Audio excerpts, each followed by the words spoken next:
Bonsoir et merci de votre fidélité à la chaîne nationale. Près de 2 mois que cela dure. De 48 heures de grève d'avertissement, le collectif des syndicats du secteur de la santé est passé à 72 heures de grève avec en toile de fond des revendications qu'on pourrait classer en 3 catégories. Les revendications relatives au rapport de la commission technique des réformes, des revendications relatives au suivi de la carrière des agents de la santé et enfin celles relatives à des primes. Et depuis le durcissement du mouvement de grève, les hôpitaux et centres de santé du secteur public sont paralysés. Nous allons aujourd'hui décrypter ces revendications et faire le point des négociations avec le gouvernement sur ce dossier. 2 invités pour ce débat. Docteur Didier Agossadou, secrétaire général du ministère de la Santé. Bonsoir, Monsieur Agossadou. Bonsoir, Monsieur Mara. Et Théophile Dossou du syndicat Unité CNHU. Bonsoir, Monsieur Dossou. Bonsoir, Monsieur le journaliste. Pour démarrer ce débat, on va suivre avec les téléspectateurs une déclaration, c'est plutôt un appel du président de l'Ordre des médecins, Dr Séraphin Guédégbé. Il demande à tous les acteurs du secteur de la santé d'écouter leur cœur et de reprendre du service. On va suivre et on revient sur le point. L'étape où nous sommes arrivés dans la lutte mérite de faire appel à nos sens de responsabilité, car nous avons plus de devoirs que de droits. Nous sommes tenus par un contrat vis-à-vis de nos patients, et ce contrat commence par être entaché. Il suffit d'être attentif aux médias et à la rue pour s'en convaincre. Nous avons assez montré nos muscles et il est grand temps d'écouter notre conscience de médecin plutôt que de nous laisser conduire seulement par la voie de la raison. Je connais les difficultés liées à la mobilisation de notre troupe. C'est pourquoi je n'ose pas vous exhorter à lâcher prise. Mais n'oublions pas le thème militaire qui dit repli tactique. Aux objecteurs de conscience, où êtes-vous, chefs traditionnels, prélats, sociologues, objecteurs de conscience de tous bords et de toutes catégories socio-professionnelles? Je juge insuffisant votre et voire nulle vos implications dans ce bras de fer qui est instauré entre le gouvernement et les agents de santé. Je connais votre capacité de médiation, chers concitoyens, et je vous invite à faire quelque chose pour sauver nos hôpitaux. Monsieur Dossou, il faut faire quelque chose pour sauver les hôpitaux. Est-ce que l'appel du docteur Séraphin Guédégbé, est-ce qu'il est possible que vous l'entendiez? Merci, monsieur le journaliste. Je ne saurais vous répondre sans dire un grand merci à tous les téléspectateurs, citoyens qui nous écoutent et surtout nos militants qui sont à l'écoute. Ils attendaient minute par minute que l'émission démarre. Quand j'ai écouté Dr Séraphin Guédégbé, parce que c'est de lui qu'il s'agit, j'ai eu la chair de poule parce qu'il a fait une bonne partie de sa carrière au CNHU. Et je sais sa promptitude et sa réaction devant l'injustice à des moments donnés. Et certainement, il joue aujourd'hui un autre rôle parce qu'il est le président de l'Ordre des médecins. Et certainement, on ne peut pas le condamner par rapport au rôle qu'il a tenté de jouer par cette déclaration. Mais la réalité est tout autre. Nous avons toujours notre conscience. Nous avons toujours cet amour pour les patients. Mais là où nous sommes, c'est le gouvernement qui nous a amenés là. Et je crois qu'au cours de l'émission, les citoyens qui nous écoutent de Cotonou à Tchoumi, parce que nous sommes sur l'ORTB, pourront comprendre que ce n'est pas de la méchanceté il s'agit, mais c'est que nous faisons la grève pour le bien-être même des patients. Même s'il y a des gens qui meurent. Les gens meurent même quand nous ne faisons pas la grève. Demain, par exemple, lundi, on ne fait pas la grève. La grève commence le mardi, le mercredi et le jeudi. C'est 72 heures. La première fois, c'était 48 heures. Donc, lundi et vendredi, nous ne faisons pas grève. Mais l'ORTB peut se déplacer dans la journée de demain. Ce n'est pas un souhait. Il y a probablement un décès au CNHU parce que ça, c'est Dieu qui réglemente tout ça là. Ce n'est pas la grève qui... Docteur Agossadou, vous avez envie de réagir à l'appel lancé par M. Guédégbé? Merci, M. Mara. Je voudrais d'entrée présenter et exprimer mes regrets au dommage que l'arrêt de travail dans le secteur de la santé crée aux populations. J'ai compris à travers l'appel du Dr Guédégbé, président de l'Ordre des médecins, qu'il faut que nous revoyions notre position et que nous reprenions le travail. Je crois que cet appel concorde avec notre souhait également au niveau du ministère de la Santé et avec l'évolution des négociations et du dialogue aujourd'hui, j'estime que nous pourrions arriver à cette reprise de travail. À propos de négociations, je crois que la dernière rencontre que le gouvernement a eue avec les acteurs de la santé, c'était jeudi dernier, si je ne m'abuse. Vous allez me rectifier si ce n'est pas exact. Enfin, le plus important, c'est le contenu de la rencontre. Il y avait, je crois, 3 ministres, finances, fonction publique et puis santé. Qu'est-ce que le gouvernement a promis aux acteurs de la santé à cette rencontre, monsieur le secrétaire général? Merci infiniment. Comme vous l'avez dit à l'introduction, les revendications des travailleurs sont catégorisées schématiquement en 3 volets. Il y a le volet qui est relatif à la réforme du système de santé.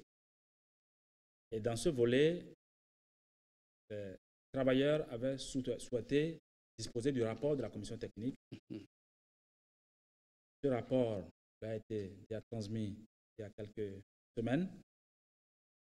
Ils ont estimé également que le comité de mise en œuvre qui est mis en place, que le décret soit rapporté. Et dans la discussion, il est apparu que c'est un acte chef de l'État et que ce comité de mise en œuvre, à l'étape actuelle des discussions, pourrait être dissous. Il y a les revendications d'ordre administratif par rapport à l'évolution des carrières et les revendications liées aux primes. Pour aborder les primes, il y a 3 primes qui sont objets de revendication. La prime de motivation, la prime de risque et la prime de logement. Par rapport à la prime de motivation et à la prime de risque, les discussions ont avancé et le gouvernement s'est engagé à démarrer le paiement de ces primes de façon échelonnée. Nous pourrions revenir dans les détails. Donc, ces informations ont été portées à l'ensemble des partenaires sociaux le 19 octobre passé, et c'est à cette étape que nous sommes actuellement. Monsieur Dossou, quand on écoute les engagements pris par le gouvernement, on se demande pourquoi alors le bras de fer continue, puisqu'il y a des promesses fermes, il y a déjà même des revendications qui sont satisfaites. Vous avez eu le rapport de la commission technique. Alors, quel est le blocage? Non, monsieur le journaliste, on ne peut pas encore parler en termes d'engagement. L'engagement, le mot pèse certains kilos. Et là, ce n'est que des promesses. Et nous, c'est là où... Une promesse, c'est un engagement. Bon, ça peut ne pas avoir le caractère d'un engagement. J'allais dire que de façon ferme, le gouvernement n'a pas encore fait telle chose et telle date. Par rapport au comité qui a été mis en place par le Conseil des ministres, c'est là où on se demande, ce n'est pas le premier gouvernement que nous avons. Un gouvernement peut se réunir, prendre des décisions, et lorsqu'il pense, il trouve, il constate que le peuple est contre cette décision, le gouvernement peut toujours se raviser et revenir à la charge pour corriger le tir. La commission, c'est dès le début que nous avions commencé par contester. Le rapport est déposé, le gouvernement l'a adopté en Conseil des ministres et a nommé ce comité. Et nous pensons aujourd'hui qu'à l'étape où nous sommes, si on laisse ce rapport être appliqué, ça ne serait pas bon pour le peuple, ce n'est même pas pour nous. Donc on demande au gouvernement de revenir sur cette décision. Ce n'est pas quand un pouvoir revient sur sa décision qu'il n'est plus pouvoir. C'est nous qui avions élu son excellence. Vous parlez du rapport de la commission, c'est ça? Oui, et le comité qui a été nommé par le chef de l'État. Le comité de mise en œuvre. De mise en œuvre. C'est comme si la délégation gouvernementale qui nous reçoit chaque fois nous fait dire qu'un pouvoir, c'est ce que nous comprenons, ne prend pas une décision pour revenir là-dessus. Non, le pouvoir peut revenir. Mais ça ne peut pas une humiliation. Est-ce qu'il y a une explication que les syndicats ne s'accrochent qu'à de fait, puisque finalement, on vous a remis le rapport? Pourquoi ne pas amender le rapport et transmettre vos propositions à la commission? Nous constatons déjà sur le terrain qu'il y a des tractations pour mise en œuvre du rapport. Or, il y a des choses Qu'est-ce que vous mettez dans les tractations? Bon, c'est quoi les tractations? Sur le plateau, on ne pourra pas dire certaines choses, mais nous constatons sur le terrain que... Non, vous pouvez dire ce dont vous avez la preuve. On constate sur le terrain que les gens ne s'en tiennent pas seulement à la décision du chef de l'État de nommer ce comité. C'est comme s'il y a déjà une équipe qui descend sur le terrain et qui pense que déjà on peut commencer par appliquer les propositions, parce que nous sommes déjà encore à l'étape de proposition du rapport. Ce n'est que le premier point. Le deuxième point, ça concerne les problèmes liés aux carrières des agents. Je suis heureux qu'à la dernière rencontre, les 3 ministres qui sont venus ont fait la promesse ferme. Ça, en ces termes, nous ont même donné le 31 octobre, le mois où nous sommes, donc pratiquement dans une semaine, pour finir tous les problèmes liés à la carrière des agents. Ça, je peux dire, face du monde, que c'est une promesse. Mais lorsqu'on descend par rapport aux primes, la prime de motivation, par exemple, est une dette qui date de près de... ça fait 2007. Et le pouvoir étant une continuité, nous pensons qu'aujourd'hui, quand le pouvoir de la République va vouloir agir, il n'a qu'à payer totalement cette dette. Cette dette est estimée à 6 milliards. Lorsqu'on parle de milliards, peut-être la population aussi ouvre les oreilles. Mais nous estimons que le pouvoir a la force de satisfaire cette revendication. Par rapport à l'indemnité de logement, c'est parce qu'il y a une inégalité, une injustice que nous avions crié fort pour que le gouvernement nous dise, bon, on va valoriser ce. Et ça, nous voulons vraiment qu'une promptitude entoure cette promesse et que nous sachions qu'à telle date, ça doit commencer. Mais le pouvoir semble dire qu'il va revoir la situation pour tous les fonctionnaires de l'État. Donc là, la loi s'alourdit et le calendrier devient un calendrier grec. Nous, ce n'est pas de ça que nous voulons vivre encore dans le secteur de la santé. Mais M. Dossou, très concrètement, tous les travailleurs de l'administration publique ont des revendications, j'allais dire, universelles. Oui. Pourquoi devrait-on uniquement satisfaire en urgence celles des agents du secteur? Oui, mais dans un foyer, l'enfant qui pleure et réclame une chaussure, c'est à lui que papa pense d'abord. Il y a d'autres qui réclament. Non. Nous sommes pratiquement les premiers parce qu'il y a cette injustice par rapport aux médecins. Et nous avons réagi. Et le gouvernement a dit, effectivement, c'est une injustice. Les autres ne peuvent pas être à 100 000 et vous serez encore en bas. On va revoir. Donc, c'est même une consolation qu'on voulait nous donner. On nous a situé autour de 10 000 francs, 8 000 francs pour certains et on voulait accepter. Nous, en fait, on n'est pas trop rigoureux comme la population pense.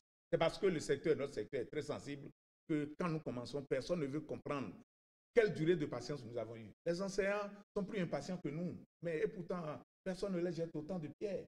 Donc, ce n'est pas que c'est des choses nouvelles. On n'est pas sur ce plateau pour faire le procès des enseignants, donc on va revenir à notre débat. Quand vous écoutez M. Dossou, déjà à partir du premier point qui est relatif au rapport de la commission, ils ont demandé le rapport, ils l'ont, mais il semble dire que le comité de mise en œuvre, c'est comme si déjà on mettait en œuvre alors qu'on est à l'étape de proposition. Merci. Je ne sais pas sur quoi ils se fondent pour dire que... Je vais revenir un peu sur ça. Mais avant, je voudrais revenir un peu sur une première idée par rapport à la réforme. Est-ce que nous estimons aujourd'hui qu'il est nécessaire d'opérer des réformes dans le secteur de la santé? Je pense que sur ce plan, il y a le consensus, à mon avis. Oui, il y a le consensus, M. Dossou. Il y a le consensus, mais il y a un mais. Bon, je laisse docteur Agosadou évoluer. L'essentiel, c'est qu'il y a le consensus. Oui, il y a le consensus. Est-ce que les solutions qui ont été proposées sont pertinentes? Je crois là, les points de vue sont partagés. Peut-être nous citer quelques propositions. Oui, qui sont... les propositions, puisque les réformes sont accentuées essentiellement sur 3 pôles. Pôle institutionnel, le pôle fonctionnel et le pôle organisation. Et partant du diagnostic qui a été fait du secteur, un des diagnostics est que nous avons une faible régulation du secteur. D'où la nécessité de créer une autorité, c'est ça? D'accord. Et le rôle, dans un système de santé, dans un État, le rôle du gouvernement, c'est d'opérer la régulation, d'organiser la régulation en termes de normes, en termes de protocoles, en termes de tout ce qui accompagne le suivi. Le gouvernement, la commission a proposé au gouvernement qu'il a adopté des architectures institutionnelles pour permettre d'opérer cette régulation. C'est ça qui donne l'impression que les réformes ont tendance à se focaliser sur le niveau central. Mais non, c'est parce que l'architecture que nous avons, la pyramide sanitaire que nous avons, le niveau périphérique, le niveau intermédiaire, le niveau central, régulation relève du niveau central. Donc, sur le plan institutionnel, c'est plus le niveau central qui a été visé. Le niveau intermédiaire est là, mais le niveau opérationnel, là où l'ancrage même, où il y a les patients, ce niveau doit être revitalisé. Et donc, l'institutionnel n'a pas touché à cette architecture. Autrement dit, les zones sanitaires la pyramide demeure la même. Demeure la même. Les zones sanitaires continuent de fonctionner, mais avec beaucoup plus d'efficacité. Voilà un peu sur le plan institutionnel ce qui a été fait. Mais pour refaire cette réforme, cette proposition, la Commission a essayé de voir schématiquement le système de santé en deux piliers. Le pilier des soins de santé primaires et le pilier de la médecine hospitalière. Et donc, tout ce qui est soins de santé primaire, c'est le moment de remercier tous les acteurs parce que le Bénin a quand même fait des efforts. Aujourd'hui, il y a de moins en moins de lèpre. Aujourd'hui, il n'y a plus le ver de Guinée. Donc, les acteurs de santé ont travaillé à un moment donné pour voir des résultats. Le système hospitalier est là et a des dysfonctionnements. Donc, des propositions ont été faites dans ce sens pour améliorer tout ce tas de choses. Donc, voilà un peu l'architecture. Donc, il y a une cohérence entre le diagnostic qui a été fait et les propositions qui ont été faites. Il est vrai que nous sommes dans un débat de discussion, dans une discussion où les uns des autres peuvent penser que ce n'est pas cohérent. Moi, j'estime qu'il y a une certaine cohérence, une certaine logique entre le diagnostic qui est fait et puis ce qui est proposé.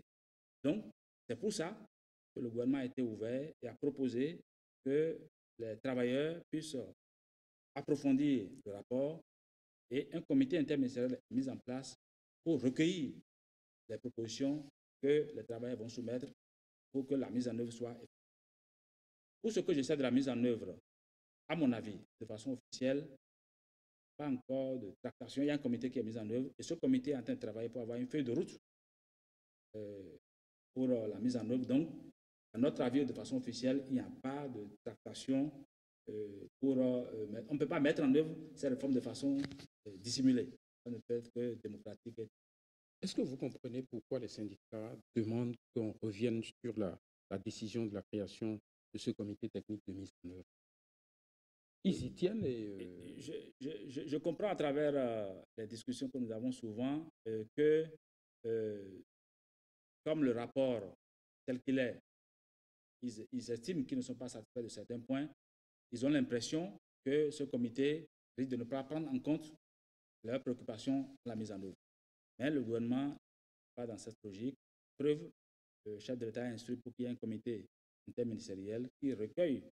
Et je sais que les syndicalistes, les travailleurs sont en train de faire un travail actuellement sur ce rapport pour fournir leurs propositions. Et j'ai envie de demander à M. Dossou, concrètement, quand vous avez lu ce rapport, j'imagine que vous l'avez lu, M. Dossou, quels sont les points sur lesquels vous avez l'intention d'attirer l'attention du gouvernement?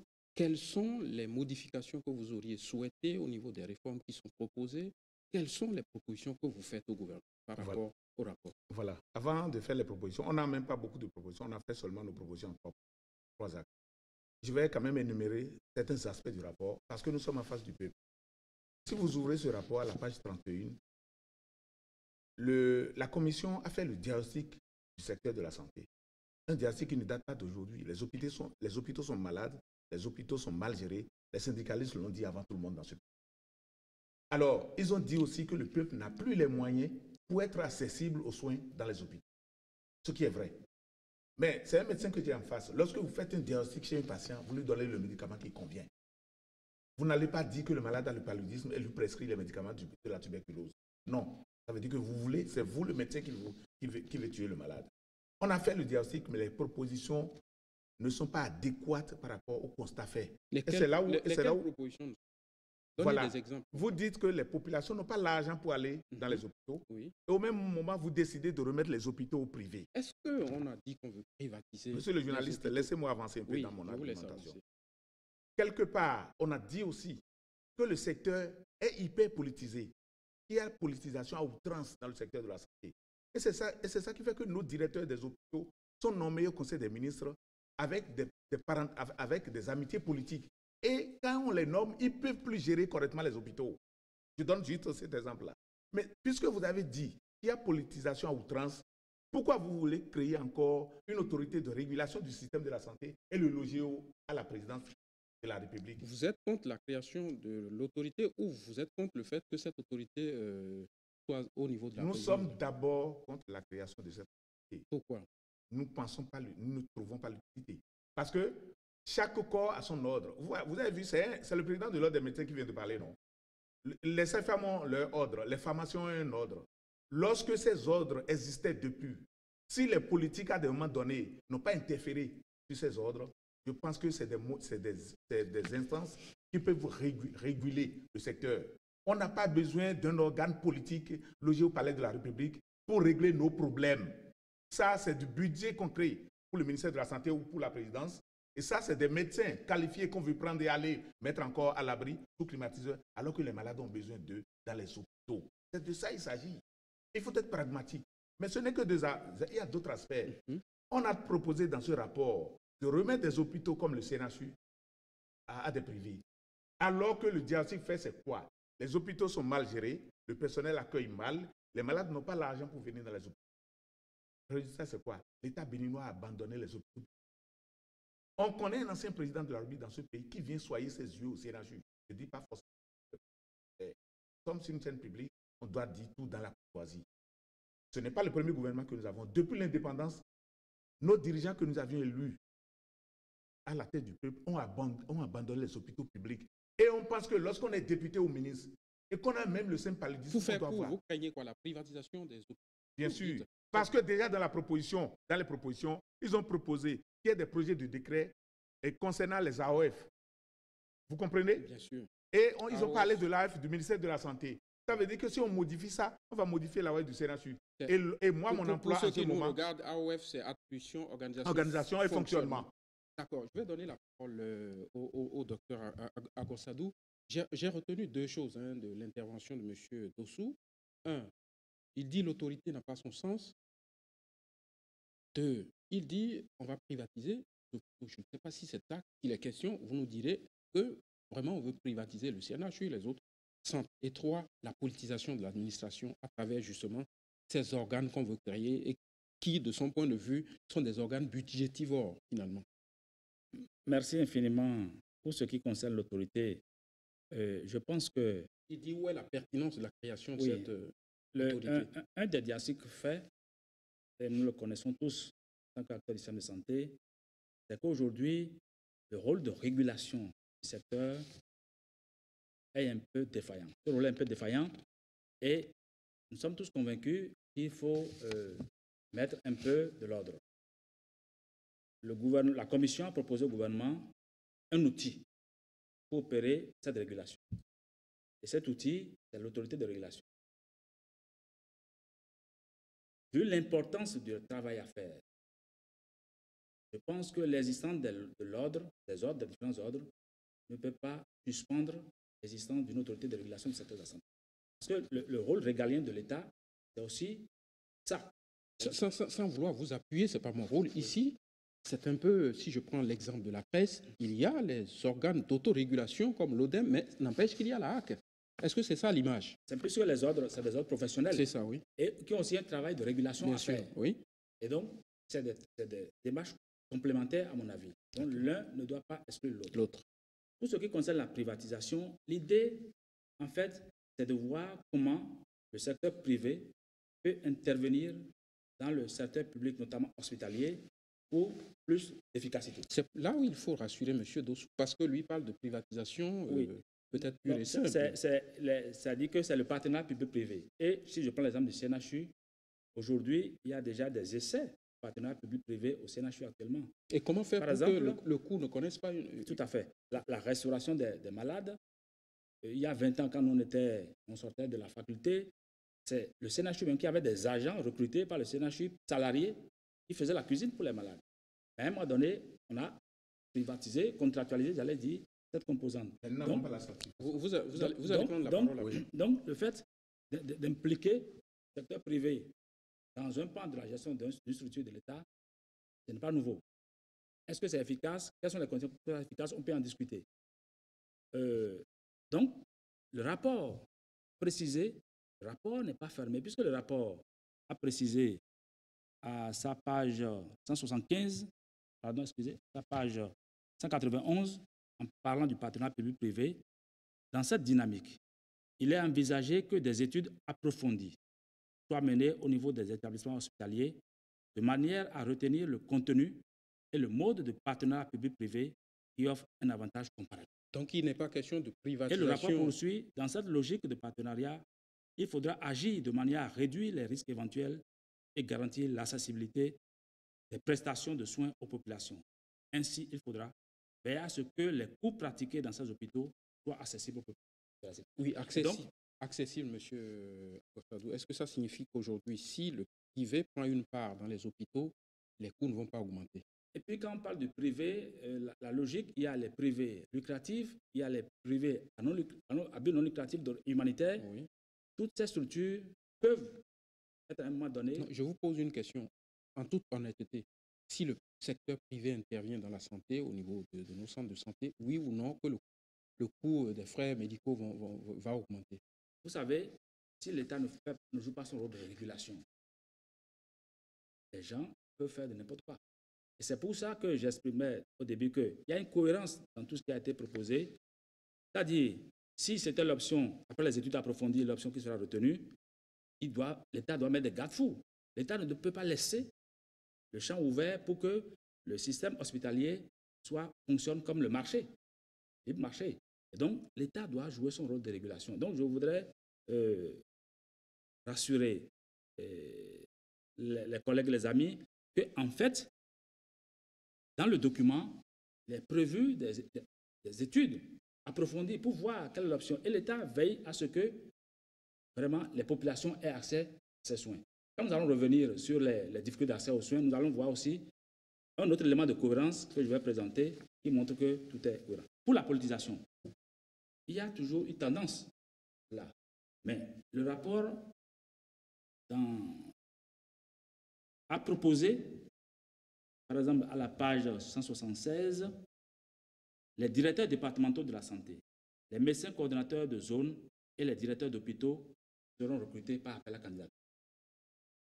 Cela montre que le gouvernement, sa bonne foi, les directeurs départementaux, en principe, les gens pensent que c'est des bras politiques. Oui.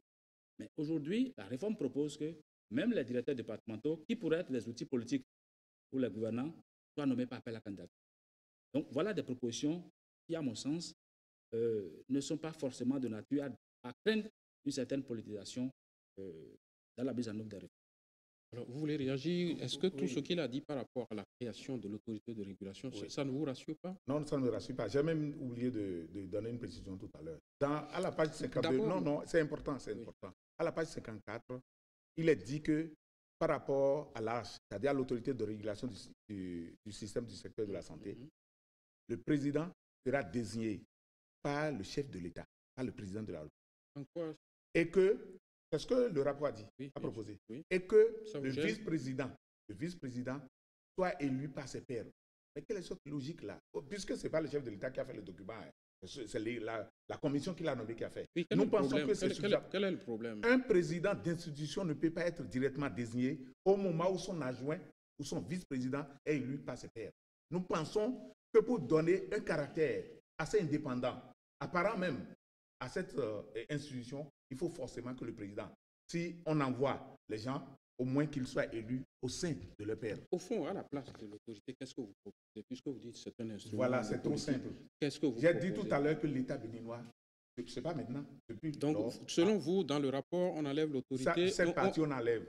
L'État reprend les hôpitaux parce que c'est lui, l'État, qui nomme les directeurs d'hôpitaux au Conseil des ministres. Maintenant, il faut nommer qui il faut à la place qu'il faut. Mais ça, il faut suivre. Ce discours, on l'a toujours entendu. Non, là. Du tout pas. C'est parce que, moi, je suis à l'hôpital, ça fait 22 ans. Dr Agosarou a dit qu'il est sorti il y a 20 ans. Mais ça fait 27 ans, moi, je suis infirmier, diplômé d'État. 5 ans en privé, ça fait 22 ans aussi. Tous les directeurs qui se sont succédés ont toujours mal géré. Nous l'avons toujours dit. Les pouvoirs les ont toujours cautionnés. C'est ça le problème. C'est parce que l'État ne sévit plus. Quand vous nommez quelqu'un au Conseil des ministres, 3 mois après déjà, vous pouvez lui envoyer une mission de contrôle. On dit aujourd'hui que si on associe le privé à la gestion des hôpitaux, ça pourrait marcher et vous dites non. Mais moi, je conçois mal comment. Parce que le privé a quand même la gestion. Je conçois mal comment l'État a nommé quelqu'un qui devait craindre le gendarme qui était l'État. Et ça n'a pas marché, mais l'État remet à quelqu'un maintenant qui dit qu'il est privé. On va lui remettre peut-être un cahier de charge qui ne va pas certainement respecter et que les prix ne vont pas changer. C'est un défi que nous lançons. Ils n'ont qu'à nous démontrer ça. Que lorsque un privé va prendre le CNHU en gestion, la considération qui était à 7 000 ne sera pas au moins à 10 000. Ça ne peut pas rester à 7 000. Est ici, non? Est-ce que M. Agosarou veut répondre à ça? Et j'ai posé la question. Il la repose autrement. Il dit consultation 5 000. Est-ce qu'avec le privé, on ne va pas passer à 10 000? Le risque est là. Si l'État laisse faire. Mais pourquoi vous dites si l'État laisse faire? L'État devrait... oui, c'est ça. a priori prendre des dispositions pour qu'il n'en soit pas ainsi. Et c'est pour ne pas laisser faire que régulation du secteur ou de régulation doit être un rôle renforcé. Et ça a été une des faiblesses relevées. On a l'impression que, aussi bien dans le secteur public, puisqu'il a dit on nomme des directeurs qui ne font pas bien le travail, etc. Donc, ce qui a été soulevé, c'est que désormais, plus rien ne sera plus comme avant. Et pour que rien ne soit plus comme avant, il faut faire des options nouvelles. Puisque si nous continuons à faire les mêmes choses de la même manière, peut-être que nous ne serons pas des résultats différents. Mais je suis d'accord avec lui que les institutions, les organisations qu'on met en place dépendent de la rigueur dans laquelle le leadership avec laquelle on conduit ces organisations. Ça, je suis d'accord avec lui. Et il faudra que, dans ce processus-là, nous prenions tous conscience que nous avons un défi, nous avons un devoir vis-à-vis des populations et que ce que nous allons mettre en œuvre désormais doit être plus au service des populations. Donc, de ce point de vue, je pense que nous sommes d'accord. En dehors de l'autorité, il est prévu un conseil national de... Voilà, il est prévu 2 conseils. D'accord. Et je disais tout à l'heure que la logique qui a sous-tendu l'élaboration de ce document, le travail de la commission, à mon avis, c'est que schématiquement, le système est classé en 2 piliers. Il y a tout le pilier médecine, santé publique, promotion de la santé et tout ce qui est la médecine hospitalière. Et donc, pour créer des normes, pour appuyer le volet soins de santé primaire, il y a un Conseil national de soins de santé primaire qui est proposé sous le ministre de la Santé. Il y a également un Conseil national de la médecine hospitalière. Et c'est des structures... C'est quoi le rôle du Conseil national de la médecine hospitalière? Le rôle du Conseil national de la médecine hospitalière, comme je vous ai dit tout à l'heure, quand on voit tout ce qui est lié au dysfonctionnement des hôpitaux aujourd'hui, la logique de la commission, c'est que une direction des hôpitaux seule ne peut pas être à la conception des différentes politiques, à la conception des normes et à la mise en œuvre. Donc, le Conseil, qui a une architecture, une structure proposée avec des commissions ad hoc, va travailler à l'élaboration des différents documents de normes et stratégies et partager avec les acteurs pour que nous puissions nous approprier en vue de sa mise en œuvre. Et donc, cette commission est là pour appuyer la direction nationale des hôpitaux, la direction de la médecine hospitalière, telle que c'est proposé ici, dans l'élaboration des documents politiques et stratégiques. Donc, voilà un peu ce qui est. Pour la commission nationale de soins de santé primaire, aujourd'hui, quand on constate, la mise en œuvre des soins de santé primaire aujourd'hui est fragmentée. Je prends un tout petit exemple actuellement. Il y a le programme national de vaccination qui a pour rôle d'assurer la vaccination de routine pour les enfants. Il y a la direction, le service d'hygiène et d'assainissement. Il y a le service qui s'occupe de la nutrition. L'enfant est un tout. Mais actuellement, c'est des structures dirigées par des responsables différents qui travaillent sur ces volets-là. Quand je vais dans la communauté, pour le PEV, pour la vaccination, je m'assure que l'enfant de moins de 5 ans, est-ce qu'il est vacciné, oui ou non? S'il n'est pas vacciné, je me débrouille, je m'organise pour que l'enfant ait une bonne couverture vaccinale. Mais si l'enfant a une bonne couverture vaccinale, est-il bien nourri? Ce n'est pas forcément la préoccupation du service de vaccination. Et le service de nutrition va venir apprécier l'état nutritionnel de l'enfant sans forcément avoir l'état vaccinal. Et donc, il y a une fragmentation dans l'approche. Le Conseil des soins de santé primaire va travailler à proposer des approches intégrées en relation avec l'Agence de santé primaire, qui est le bras opérationnel. Voilà un peu, et je vous ai dit que toutes ces architectures institutionnelles, c'est au niveau central. Mais au niveau opérationnel, la mise en œuvre de tout ça, on n'a pas touché à cette architecture, mais c'est comment renforcer pour qu'on ait des résultats. Monsieur Dossou, une question à 2 volets, pardonnez-moi.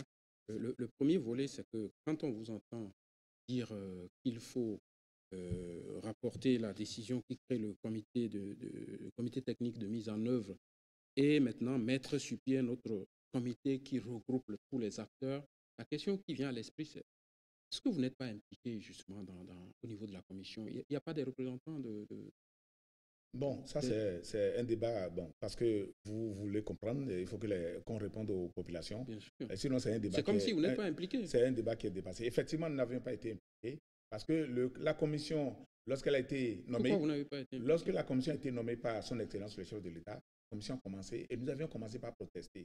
Il a fallu beaucoup de temps que dans la clémence de l'autorité suprême du chef de l'État, qu'ils acceptent qu'on intègre quelqu'un. Je ne sais pas décret qu'ils ont été nommés. Donc, au départ, il n'y avait pas...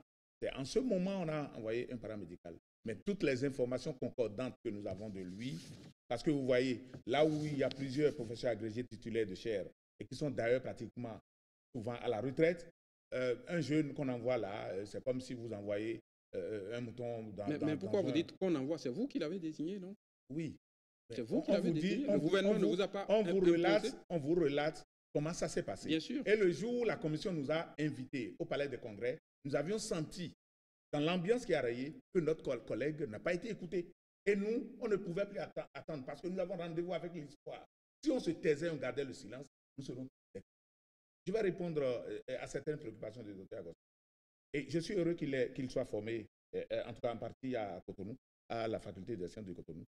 Mais il sait que la médecine, c'est la pratique, ce n'est pas la théorie. Il y a trop de théorie dans ce rapport-là. Ce que nous voulons, ce que le peuple veut, quand vous venez à l'hôpital, on doit rapidement vous prendre.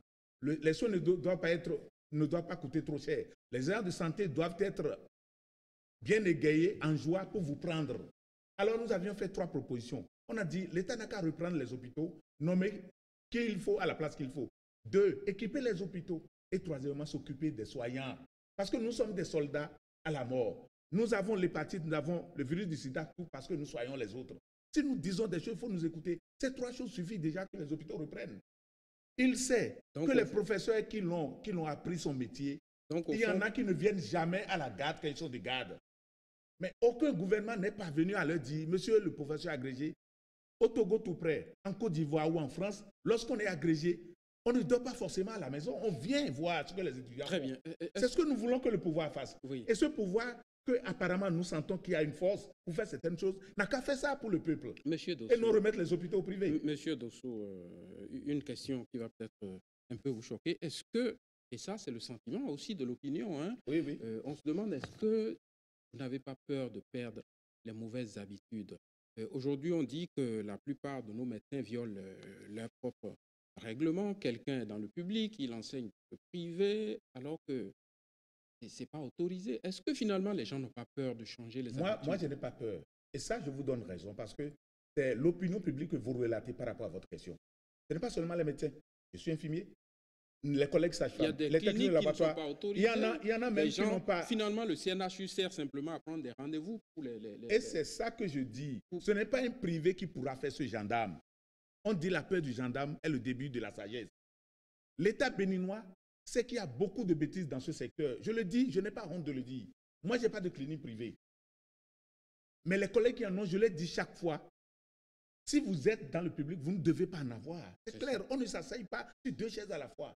Des médecins sont au CNHU là. Ils sont à moins d'1 kilomètre dans une clinique qui... Mais ça, l'autorité pourrait aider à régler cette question. Mais sans remettre les hôpitaux à des privés. Le ministre de la Santé est nommé par le chef de l'État. Le ministre de la Santé a le pouvoir de dire, si tu es de garde médecin et je viens à 20h, je ne te trouve pas, demain on te vide. Qui va le condamner pour ça? C'est ça ce que nous voulons. C'est la force du gouvernement que nous réclamons. Et non démissionner et remettre nos hôpitaux à des privés. Nous, en tout cas, on ne va pas accepter. Très bien. Monsieur Agossadou, une réaction? Oui, ce qui est intéressant dans l'échange que nous sommes en train de faire, nous sommes tous conscients qu'il faut améliorer les choses. C'est peut-être les approches qui ne sont pas les mêmes. Sinon, au finish... Oui, à propos d'approche, sans vous couper, hein, il a dit tout à l'heure, il me disait, voilà, le débat est un peu dépassé, il n'est pas dépassé.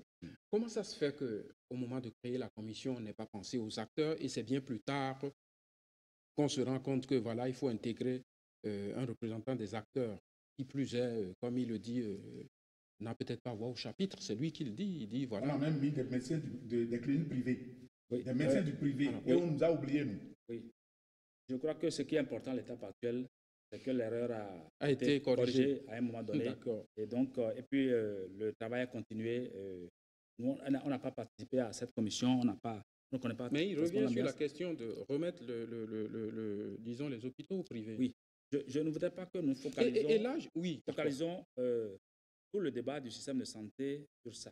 Donc, comme je vous ai dit, le système de santé aujourd'hui a des défis. Et les défis actuels ne sont pas des défis d'il y a 20 ans. Aujourd'hui, en même temps que nous devons faire face aux défis des maladies infectieuses qui continuent de nous paludisme, le sida, la tuberculose et autres, nous devons faire face à l'émergence de nouvelles épidémies. Et cela passe fortement par ces réformes-là. J'en viens. Nous devons faire face, le système de santé doit faire face également à l'émergence, à l'augmentation des maladies non transmissibles. Je vais parler des maladies cardiovasculaires, des cancers, des maladies respiratoires, du diabète et autres. Et donc, aujourd'hui, si on fait le diagnostic du secteur du système de santé, on a l'impression que tout est mauvais. En fait, c'est que le système doit s'adapter à un nouveau contexte. Et ça, dans toute organisation, il faut avoir cette capacité de s'adapter. Et cette adaptation requiert de nous tous que nous puissions avoir de nouveaux paradigmes. Et notre collègue, notre ami a évoqué un certain nombre de paradigmes qui me paraissent importants, c'est-à-dire la rigueur, plus de rigueur dans ce que nous faisons pour l'efficacité. Oui, mais à propos de rigueur, il dit quelque chose qui me paraît être simple. Il dit, au lieu de créer une autorité, un conseil, un autre conseil, pourquoi l'État n'use pas de son pouvoir, de sa force de frappe pour sanctionner ceux qui violent les textes de la République et qui sont médecins? En fait, c'est simple, non? Oui. En fait, il y a... On connaît aujourd'hui les gens qui travaillent au CNHU, qui ont des cliniques privées et qui sont plus dans les cliniques qu'au CNHU. Pourquoi on ne les sanctionne pas? Est-ce que la création d'une autorité va régler et comment ça va être réglé? C'est ça la question de M. Oui. Dans ce cas précis des hospitaliers universitaires, il y a tout un travail réglementaire et législatif qu'il faut faire. Il y a tout un travail qu'il faut faire à ce niveau pour que les responsabilités soient parfaitement situées. Et un des éléments phares de la mise en œuvre de ces réformes, c'est l'environnement réglementaire législatif qu'il faut recadrer de façon précise. Parce que souvent, il y a des tests qui ne sont pas très, très explicites sur ce qu'il faut faire. Ça, il y a ce défaut-là. Et donc, je pense que l'État, en décidant de mettre en place de nouveaux outils pour mieux accomplir la tâche, j'estime pour ma part qu'il faut laisser expérimenter, puisque nous devons être dans un système de recherche-action. Mais si nous disons d'emblée, tout ça là, ça ne va pas marcher, bon, c'est des hypothèses. Mais et si ça marchait? Et donc, moi, j'estime que ce qu'il y a lieu de faire, c'est comment nous allons faire. Les propositions qu'il a faites, c'est des propositions qui, de mon point de vue, sont des propositions très intéressantes. C'est-à-dire que sanctionner, ne pas politiser l'administration. Et ça, la Commission a proposé de la dépolitisation. Mais tout ça, ça a été proposé depuis des années. Mais aujourd'hui, il y a un gouvernement qui est engagé et qui a montré son engagement à dépolitiser l'administration en allant jusqu'à proposer la nomination par appel à candidature des directeurs de patrimoine d'assaut. Monsieur Dossou, oui. Quand on écoute M. Agostado, on s'interroge quand même. Pourquoi on n'essayerait pas? Qu'est-ce qu'on perd à essayer? Si ça ne marche pas, on revient. Il a évoqué le cas des élections, oui. En tout cas, oui. la nomination. Non, ma question, c'est ça. Oui. Qu'est-ce qu'on perd à essayer une réforme? Si elle ne marche pas, on revient. On ne peut pas. Et vous êtes hostile d'emblée. Non, c'est certains aspects qui font que nous sommes hostiles. Tout ce qui est dit dans ce rapport n'est pas mauvais. Et nous, il a dit, il y a un consensus. Nous sommes d'accord. Moi, je suis surrévolté à des moments donnés en constatant certaines choses dans certains hôpitaux et surtout chez moi au CNHU. Ça, il ne faut pas se leurrer. Mais pour que ça change, il faut qu'il y ait un gendarme. Le gendarme que tout le monde connaît et qui est bon, c'est l'État. Vous l'avez déjà dit. Il n'y a pas autre gendarme que ça. Moi, je vais vous donner des exemples. On a une pharmacie, qui est une pharmacie de l'État, en tout cas, pharmacie du CNHU. Des agents de la pharmacie vont chercher des faux médicaments et viennent vendre dans la pharmacie. C'est connu. Et c'est nous, syndicalistes, qui avions dénoncé ça. La direction n'avait pas cru, peut-être parce qu'elle était dans la logique de cautionner, mais avec notre pression, elle a fini par faire une enquête et on a pu attraper 6 agents, dont 4 ont été radiés. Mais c'est suffisamment grave que la pharmacie dont on connaît la valeur, quelqu'un vende à la pharmacie et qu'il aille à Topa payer des médicaments pour venir vendre à nos patients hospitalisés dont des médecins ont fait des prescriptions. Donc je suis d'accord qu'il y a trop de problèmes. Mais la solution, ce n'est pas ce que les gens proposent dans le rapport. C'est-à-dire, les gens pourront nous comprendre dès qu'ils vont nous accepter dans un comité. Le gouvernement, heureusement qu'il est en train de dire qu'il accepte, qu'on verse dans une équipe et qu'on va revoir le rapport. Nous, on n'est pas en train de traîner pour faire perdre du temps au gouvernement. Ce que nous disons est pertinent parce que nous sommes des acteurs. Mais dans ces conditions, M. Dossou, pour ceux qui nous regardent, pourquoi ne pas arrêter la grève? On remet la balle, comme on dit, à terre, on s'assoit, on discute et on trouve les bonnes solutions. Nous voulons bien arrêter la grève, mais il faut que nous ayons un argument C'est quoi l'argument à votre L'argument, vous avez cité nos revendications en 3 catégories. La première catégorie, c'est le rapport.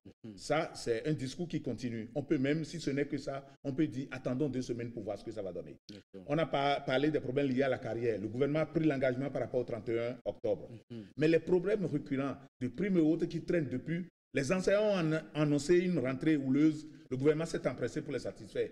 Et nous qui prenons la tuberculose, le sida, parce que nous soyons les autres, nous on n'est pas des élèves, on n'est pas des enfants plutôt de la République. Et c'est ça que je veux que son Excellence, le chef de l'État, comprenne. Si demain, moi je ne suis pas du gouvernement, si demain, c'est une prière, si demain le chef de l'État et son gouvernement disent voilà, vos primes que vous évoquez seront payées, vous arrêtez la grève? Nous allons raviser rapidement.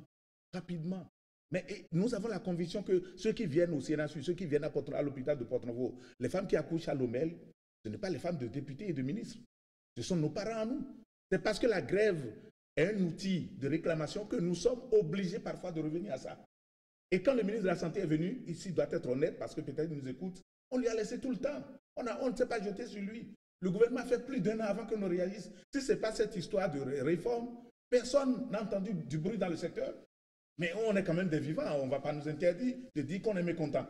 Monsieur Agossadou, je ne sais pas si vous avez une autre réflexion, mais moi j'ai une question qui peut paraître pas très pertinente, mais je la pose quand même. Comparaison n'est pas raison. Est-ce qu'il y a des pays de la sous-région en Afrique où ce type de réforme a porté? En fait, tout processus... On veut toujours se comparer à ce qui marche ailleurs. Tout à fait. Toute démarche de réforme par... Quand les gens parlent d'infrastructures routières, ils vous disent toujours, regardez, en Côte d'Ivoire, on a des routes, etc. Donc, je fais aussi un peu la comparaison. Toute idée de réforme part toujours d'un diagnostic. D'accord. Et les solutions qu'on apporte sont des solutions contextualisées. Ici, nous n'allons pas faire d'une comparaison pour dire par rapport à tel ou tel autre pays, mais la nécessité de régulation existe dans tous les pays. Le rôle de l'État qui est de réguler le secteur. Vous êtes médecin et vous connaissez certainement l'exemple du Togo, de la Côte d'Ivoire, du Sénégal. Comment on régule le secteur de la santé dans ces pays? Est-ce que c'est le même système qu'au Bénin ou Ce n'est pas la même architecture institutionnelle forcément dans ces pays. Ce n'est pas la même architecture institutionnelle, mais il y a le mécanisme qui existe.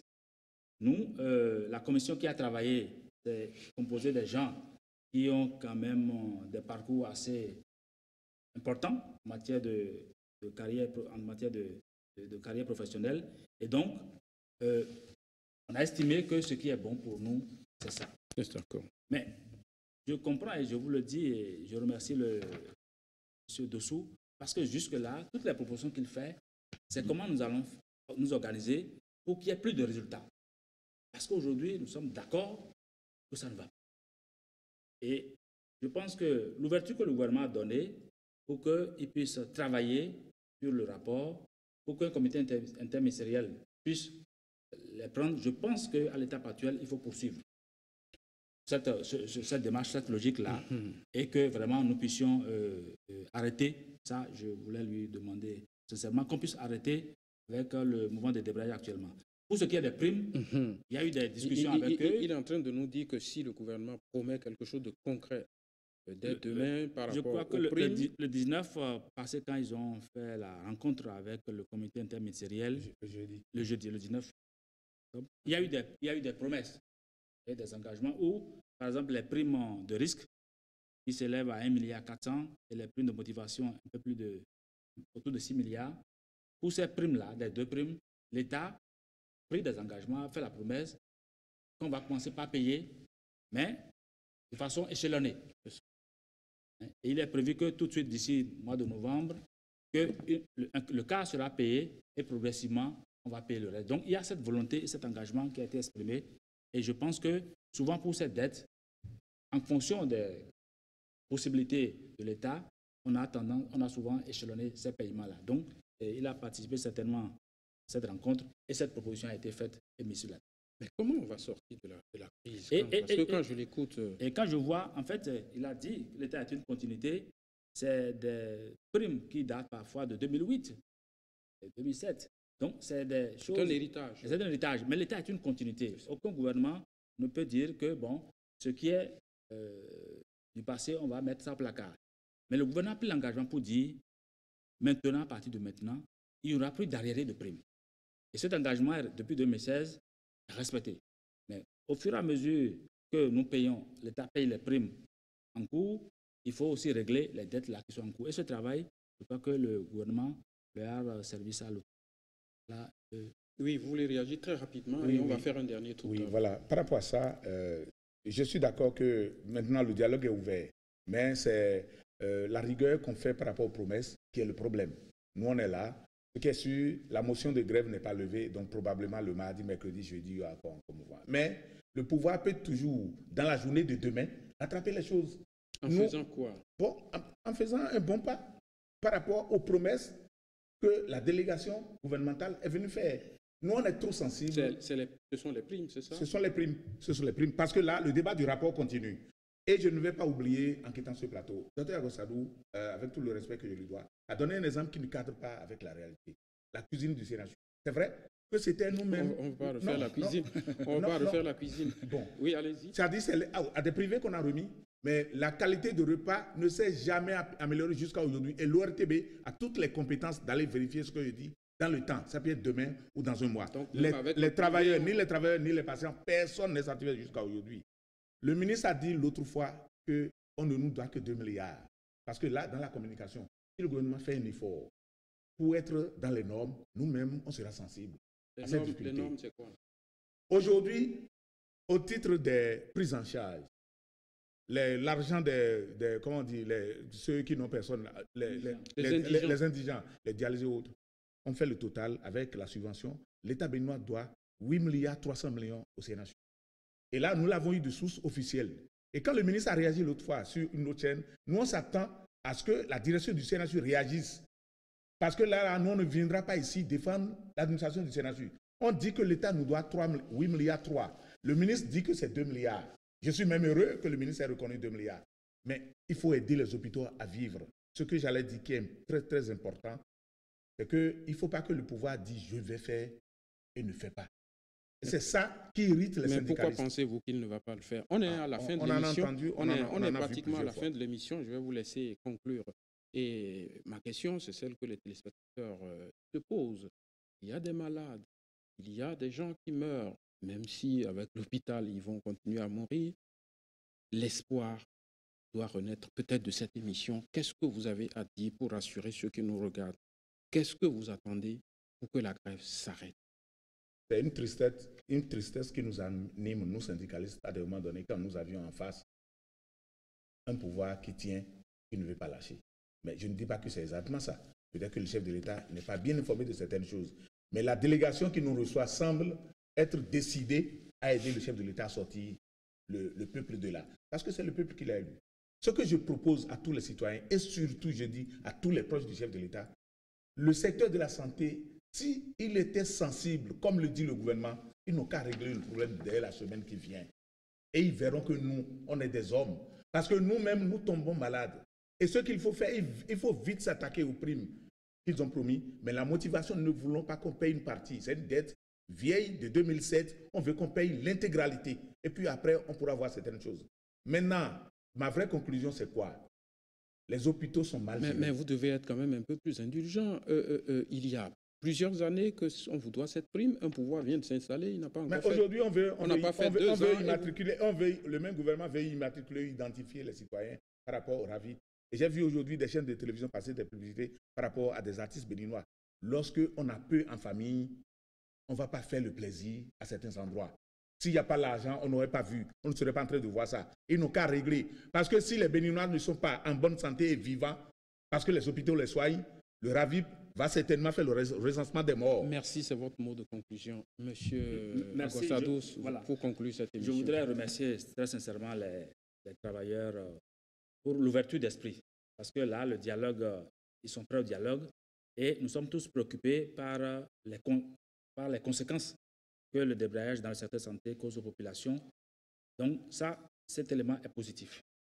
Et le dialogue est toujours ouvert puisqu'il y a un comité qui a été mis en place par le chef de l'État qui reçoit les syndicalistes.